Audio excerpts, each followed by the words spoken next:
마태복음 9장 35절에서 38절까지 말씀은 예수님의 사역에 대한 말씀입니다. 사역, 예수님께서 일하신 것에 대한 말씀입니다. 그러면 35절에 보면은 첫째로 예수님께서 사역하신 장소, 예수님이 사역하신 장소가 어디를 주로 무대로 해서 사역을 하셨는가? 35절에 보면은요, 예수께서 모든 도시와 마을에 두루 다니사, 그 다음에 뭐라고 그랬습니까? 그들의 회당에서 가르치시며 천국 복음을 전파하셨다. 도시도 다니시고 마을도 다니시고 여러 곳을 다니시지만은 주로 사역하신, 활동하신 무대는 회당이었습니다. 회당. 하나님께서는 자신께서 영광을 받으시지만, 예배를 받으시지만 장소를 아무 데서나 받지 아니하셔요. 그래서 창세 때부터 하나님께서 지정하신 장소가 있습니다. 택하신 장소가 있어요. 지금 우리가 누가복음에서도 살펴봤는데요. 누가복음 4장, 거기에 보면은 더 확실하게 말씀이 되었는데, 누가복음 4장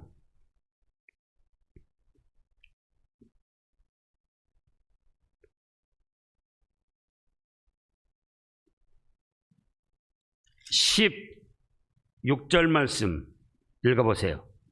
예수께서 그 자라나신 곳 나사렛에 이르사 안식일에 늘 하시던 대로 회당에 들어가사 성경을 읽으려고 서셨습니다. 늘 하시던 대로, 안식일이면 늘 하시던 대로 회당에 들어가사. 하나님은 어디에나 계신데 왜 늘 하시던 대로 안식일이면 회당에 들어가셨습니까? 그건 곧 구약시대뿐만 아니라 신약시대도 하나님께서 어디에나 계시지만 찬양과 경배를 받으시는 장소를 하나님이 지정하고 계신다는 거예요. 오늘 수요 우리 기도회 때도 낮에도 살펴봤는데요. 자, 창세기 22장을 보겠습니다. 창세기 22장 1절부터 보면은 그 이후에 하나님이 아브라함을 시험하시려고 그를 부르시되 아브라함아 하시니 그가 이르시되 내가 여기 있나이다. 여호와께서 이르시되 네 아들 네 사랑하는 독자 이삭을 데리고 모리아 땅으로 가서 내가 네게 일러준 한 산 거기서 그를 번제로 드리라. 산이 어디라 있지 않습니까? 근데 모리아 산으로 가라는 거예요. 내가 네게 일러준 산. 근데 그 산이 가까이 있는가? 아니고 아브라함이 아침에 일찍이 일어나 나귀 한 장을 지우고 그 두 종과 그의 아들 이삭을 데리고 번제에 쓸 나무를 쪼개 가지고 떠나 하나님이 자기에게 일러주신 곳으로 가더니 4절입니다. 읽어보세요. 제3일에 아브라함이 눈을 들어 그곳을 멀리에서 바라봤습니다. 구약시대에는 하나님이 어디나 안 계셨습니까? 어디나 계시니까 더더구나 번제에 쓸 장작을 패가지고 짊어지고 가는데요. 아니 가까운데 1시간 거리, 뭐 좀 멀으면 2-3시간 거리 걸어서 다니니까 사흘길이나 갔다 그거예요. 그래서 구약시대에도 그러하고 신약시대에도 하나님께서는 찬양과 경배를 받으시는데 어디에나 계시지만 아무 데서나 받으시는 게 아니에요. 물론 개인적으로 드리는 거는 아무 데서 받으시기도 하지만 주일에 또 교회에서 정한 공식 예배 시간에 공동체로 예배 드리는 것은, 정식 예배는 하나님이 지정하신 장소, 내 집은 만민이 기도하는 집이라 하셨고, 또 그 하나님의 집은 교회라고 하셨습니다. 디모데전서 3장 15절 다시금 확인을 해보시자고요. 왜냐? 말세가 되면 여러 가지 현상이 생기고 인본주의가 생겨가지고 편리한 대로 유튜브로도 예배드리고 또 TV로도 드리고 인터넷으로도 하고 다 한다는 거예요. 그래서 모이기를 패한다는 겁니다. 또 어떤 일들로 인해서 전염병이나 또는 어떤 일어나는 재난들로 인해서 아무 데서나 드리면 되지, 하나님은 어디에나 계시잖아. 그런데 예수님 자신께서 회당에 들어가시고 또 안식일이면 늘 하시던 대로 지정하신 장소에, 당시의 회당, 오늘날 교회에 들어가셔서 예배를 드리시고 말씀을 선포하셨다, 그 말씀입니다. 그래서 디모데전서 3장 15절 읽어보시자고요. 만일 내가 지체하면 너로 하나님의 집에서 어떻게 행하여야 할지를 알게 하려 함이니 이 집은 살아계신 하나님의 교회요 진리의 기둥과 터니라. 영적으로 예수님을 믿어서 중생한 영혼의 모임이 영적 교회도 되지만은 실제로 건물, 교회, 하나님의 집, 내 집은 만민이 기도하는 집이라고 하셨을 때도 영적 교회를 가지고 말씀하신 게 아니잖아요. 실제 건물, 하나님의 성전, 또 하나님의 교회. 그래서 예수님이 주로 사역하신 활동 무대는 어디다고요? 여러 도시, 여러 마을, 촌도 다니셨지만은 그 중에서 회당을 찾아가서 사역하시고 구원의 주님으로서 활동을 하셨습니다. 그 다음에 사역의 도구, 무엇을 사용해서 일하셨는가, 그거예요. 자, 9절에 보면은 두 가지로 말씀했습니다. 천국 복음을 전파하셨다. 하나님의 말씀, 천국 복음을 전파하셨어요. 말씀을 도구로 사용해서 역사하시고 사역을 하셨다, 그 말씀입니다. 뭘 도구로 해서요? 말씀. 그런데 특별히 천국 복음이라고 했어요. 복음이 복된 소식, 기쁜 소식, 그냥 직역하면 이런 뜻인데 다 복된 소식이 아니에요. 여기 천국 복음이라는 것은 천국을 갈 수 있는 복된 소식, 복음, 천국을 누릴 수 있는 복된 말씀을 뜻합니다. 그럼 복음 중에 천국을 가지도 못하고 누리지 못할 복음도 있는가? 있습니다. 복음이라고 해서 다 같은 게 아니에요. 갈라디아서 1장 얼마나 거기서 확실하게 말씀을 하셨습니까? 갈라디아서 1장 6절 말씀부터 보면은 갈라디아서 1장 6절입니다. 그리스도의 은혜로 너희를 부르신 이를 이같이 속히 떠나. 뭐라 했습니까? 6절. 그리스도 은혜로 너희를 부르신 이를 이같이 속히 떠나. 뭐라 하셨습니까? 다른 복음을 따르는 것을 내가 이상히 여기노라. 무슨 복음이 있어요? 천국 복음이 있고 다른 복음이 있고 인본주의 복음이 있습니다. 그래서 7절에 다른 복음은 없나니 다만 어떤 사람들이 너희를 교란하여 그리스도의 복음을 변하게 하려 함이라. 그러나 우리나 혹은 하늘로부터 온 천사라도 우리가 너에게 전한 복음 외에, 예수님이 전한 천국 복음 그대로 받아서 바울이 전하고 있는데 그 복음 외에 다른 복음을 전하면 뭐라 했죠? 저주를 받을지어다. 우리가 전에도 말할거니와 내가 지금 다시 말하노니 만일 누구든지 너희가 받은 것 외에 다른 복음을 전하면 저주를 받을지어다. 계속 거듭 말씀을 했습니다. 교회에서 전해진다고 다 천국 복음이 아닙니다. 다른 복음, 인본주의 복음, 마귀가 전하는 복음도 있어요. 이단들이 전하는 건 복음인데 다 마귀가 전하는 복음입니다. 그래서 예수님께서는 복음을 전하셨는데 천국을 갈 수 있는 복음, 천국을 누릴 수 있는 복음, 그래서 천국 복음을 하신 겁니다.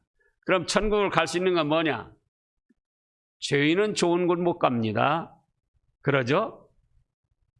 세상에서도 죄를 지은 사람은 좋은 곳에 못 있어요. 감옥에 가서 있지. 하물며 천국에 죄인들이 갈 수 있습니까? 그러면 죄 없는 사람은 없는데 죄를 용서받아야 되니까 누구 때문에 용서받습니까? 예수님의 대속의 은혜로 말미암아 죄를 사함받고 하나님의 자녀가 돼서 천국을 갈 수 있는 그 복음을 전하신 거예요. 또 하나님의 말씀을 바로 배워서 순종함으로 천국의 영광스러운 축복을 누리게 되는 복음. 그러니까 예수님을 믿음으로 기본 구원을 받고 천국의 찬란한 영광스러운 복음은 하나님의 말씀을 듣고 순종함으로 받게 되는 겁니다. 그런데 지금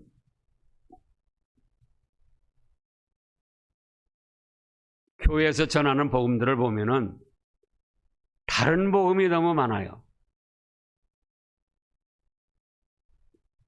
율법주의로 나가는 거 하면 폐법주의로 나가고 신비주의로 나가고 감정주의로 나가고 또 인본주의로 나가고, 그렇기 때문에 예수님처럼 천국 복음, 천국을 갈 수 있는 복음, 천국을 누릴 수 있는 복음을 예수님은 전하셨고 사도 바울도 그랬고 참된 종들은 천국 복음을 전하는 겁니다. 그 다음에 또 사용하신 도구가 병과 모든 약한 것을 고쳐주셨습니다. 능력을 베푸셔서 병과 모든 약한 것을 고쳐주셨어요. 그래서 우리가 영육간의 병이 들고 또 연약해졌을 때 교회를 통해서 예수님의 은혜를 받으면 치유가 되는 겁니다. 그런데 예수님은 또 어떤 때 은혜를 베풀어 주시느냐? 예수님을 간절히 사모하며 말씀대로 순종해 나갈 때, 그때 예수님은 은혜를 베풀어 주셔요. 여러분들이 실제로 신앙생활을 영적으로 잘 해보면은 교회에서 예배드리면서 은혜를 받고 영육간의 병이 치료가 됩니다. 그래서 예수님은 바로 사역하시는 데 쓰신 도구가 두 가지였다. 무슨 복음? 천국 복음하고 병들고 약한 것을 고쳐주시는 능력. 성령님의 은혜를 받은 능력, 그걸 사용하셔서 사역을 하셨습니다. 그 다음에 세 번째로는 사역하는 마음, 사역의 마음, 어떤 마음으로 사역을 하셨는가? 어떤 마음을 가지고 활동을 하셨는가, 역사를 하셨는가? 36절에 보면은 뭘 하셨습니까? 무리를 보시고 불쌍히 여기셨다 그랬어요.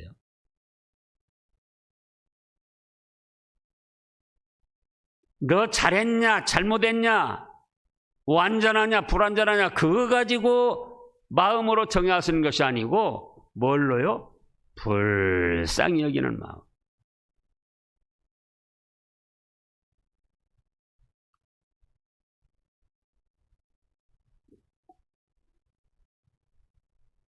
긍휼이 없는 사람은 긍휼 없는 심판을 받는다고 그랬습니다.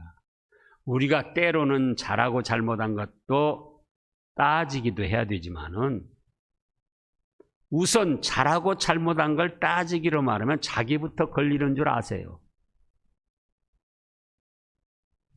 나는 안 걸린다? 그것 자체가 교만이고 마귀에게 속아 넘어가는 겁니다.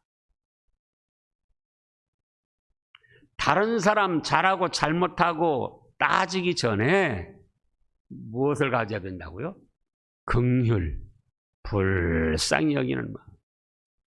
예수님이 만약에 잘하고 잘못한 것 그 기준으로 해서 은혜를 베푸시고 사역을 하시기로 했으면은 예수님 앞에 설 자가 하나도 없습니다.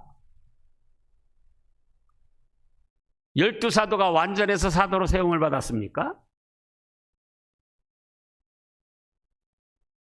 베드로가 죽을지언정 주를 버리지 않겠다고 그렇게 호언장담해놓고 나중에 주를 부인하고 그 다음에 또 예수님이 안 보이실 때 부활하시고서 안 보이실 때 어떻게 했죠? 고기 잡으러 갔잖아요. 나는 고기 잡으러 간다.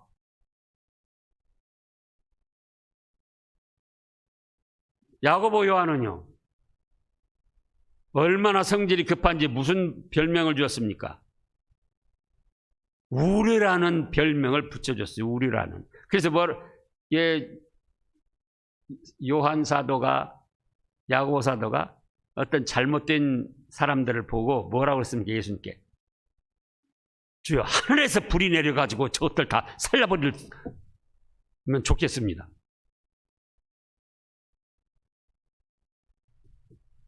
그 기준에 맞추면 자기는 잘하는 것 같지만 그 급하고 불같은 성질 그것이 심판받아야 할 사람이에요. 근데 우리가 안타깝게도 자기도 부족하고 잘못한 것이 많이 있으면서 다른 사람을 기준할 때는 완전한 것을 놓고 기준을 해가지고 잘못됐다고 한다 그 말씀이에요. 생각해 보시라고요. 저 자신도 살펴본 거예요. 예수님이 예수님의 기준으로 저를 살피시고 여러분들을 살피셨다면 이 자리에 설 수가 없어요. 앉을 수가 없어요.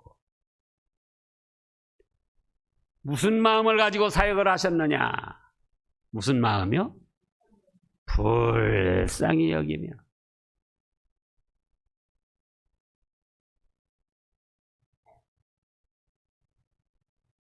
생각해 보시라고요.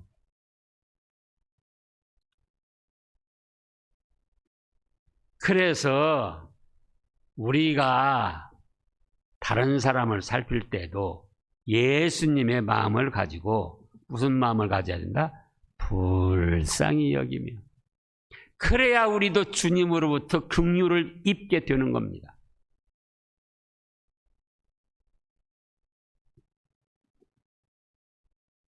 가정에서도 부부간에 아내가 완전해서가 아니에요. 자기도 남편도 완전하지 못하면서 아내에게는 완전한가 바랍니까?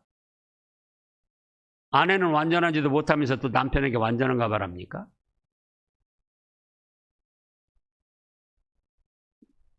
불완전해도 무슨 마음을 가지고요? 불쌍한 마음을 가지고. 그것이 예수님의 사역하는 마음이고 오늘날 우리가 품어야 할 마음입니다.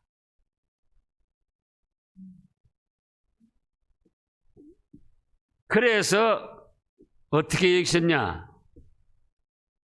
목자 없는 양과 같이 고생하며 기진하는 것을 보신 거예요. 잘했냐 잘못했냐가 아니에요. 그 기준을 내면 누구부터 걸린다고요? 자기부터 걸리는 줄 아셔야지 돼요. 목자가 없으니까 여기 목자는 지금 예수님은 목장주가 되시는 거예요. 목자할 때에 한문으로 보면은 죄송한 표현이지만 놈자자기 때문에 사람들에게는 그게 사용해도 괜찮지만 하나님께나 예수님께 사용하면 그건 너무나도 불경스러운 말이에요. 그래서 성경 번역할 때 제가 이 청원을 했어요. 성경에 나오는 하나님께 관한, 예수님께 관한 자자 그거 고쳐야 된다. 그래서 주로 고친 곳이 여러 곳 있는데 그래도 많아요. 그래도 예를 들어서 여호와는 나의 목자시니 사람한테는 괜찮다 그거예요. 그래서 제가 생각한 것이 목장주이시니. 그러면 여기 지금 그들이 목 잡는 양같이 예수님을 뜻한 것이 아니고 바로 예수님은 목장주이신데 목장주이신 예수님께 인도할 목자, 사람 목자, 인간들, 일꾼들이 없다 그거예요. 그러니까 갈 길을 알지 못하고 마귀의 계율에 넘어가고 인간의 부패한 성질에 넘어가서 이리저리 방황하면서 고생을 한다 그 말씀이에요. 그래서 이제 어떻게 할 것인가? 38절에 그러므로 추수할 것은 많으나 일꾼이 적은 이 말씀은 목장주에게 인도받지 못하고 이리저리 방황하는 사람은 많이 있는데 그 목장주 예수님께 사람으로서 인도해 줄 목자들이 없더라 그 말씀이에요. 그래서 38절에 그러므로 추수하는 주인에게 청하여 누구시겠습니까? 하나님께 청하여서 목장주에게 예수님께 바르게 인도할 일꾼들을 목자들을 보내주소서 이렇게 청하라고 했습니다. 기도하라고 했어요. 그러면서 이 말씀 속에는 너도 방황하는 주인 없이 헤매는 그 양들을 인도할 일꾼이 되어라 그런 뜻이 있어요. 하나님께 보내달라고 말하지 말고 자 이사야서에도 그렇고 또 다른 곳에도 보면은 뭐라고 했습니까? 주께서 부르실 때 내가 여기 있나이다. 제가 여기 있나이다. 사무엘을 부르실 때도 처음에는 사무엘이 누가 부르는지 몰랐지만 엘리 제사장한테 가니까 하나님께서 부르신다는 걸 알고 엘리 제사장이 뭐라고 합니까? 주여 제가 여기 있나이다. 말씀하옵소서. 그렇게 답변을 하고 그랬죠. 그래서 이 말씀은 이제 목장주가 없이 유리 방황하며 고생하는 갈 길을 몰라서 고생하는 그런 양들을 위하여 일꾼을 보내달라고도 하지만은 이미 다른 사람들을 유리 방황하는 사람들을 인도할 만큼의 신앙의 연조가 되었다 그거예요. 그러니 그런 사람들은 무엇을 하라고요? 유리 방황하는 양들을 목장주이신 예수님께로 인도하는 목자 역할을 하라 그런 뜻입니다. 목사나 전문 사역자들도 물론 그렇게 하지 되지만 중직자들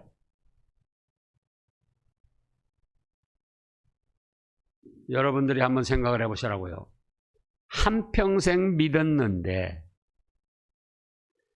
내가 몇 사람의 영혼을 구원의 길로 인도했는가?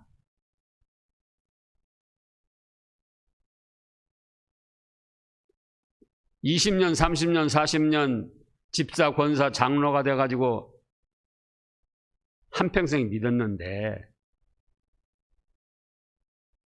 유리방황하는 멸망길을 향해 가는 양들을 몇 사람이나 목장주 되시는 예수님께 인도했는가 그 말이에요. 여기 인도했는가는 열매까지 맺혀진 걸 말하는 겁니다. 신앙으로 정착해서 그 사람이 신앙으로 완전히 구원의 반열에 선 사람을 말하는 거예요. 결국 한평생 믿어가지고도 그런 사람 하나를 못 만들었다면은 여러분들이 주님 앞에 가서 뭘 하실 겁니까? 예? 한평생 믿었는데, 장로로 몇십 년 했는데, 권사로 몇십 년 했는데, 세상에서 갈 길을 몰라서 마귀의 종로로 하고 육신의 부패한 성질을 따라서 행하는 그런 사람들, 그 중에 몇 사람을 주님 목장주 되시는 예수님께 인도해서 과연 멸망길에서 천국 복락의 길에 서도록 했는가 그거예요. 이제라도 시간이 있기 때문에 여러분들이 천국에 가기 전에 이 일을 힘써야 됩니다. 기도하겠습니다.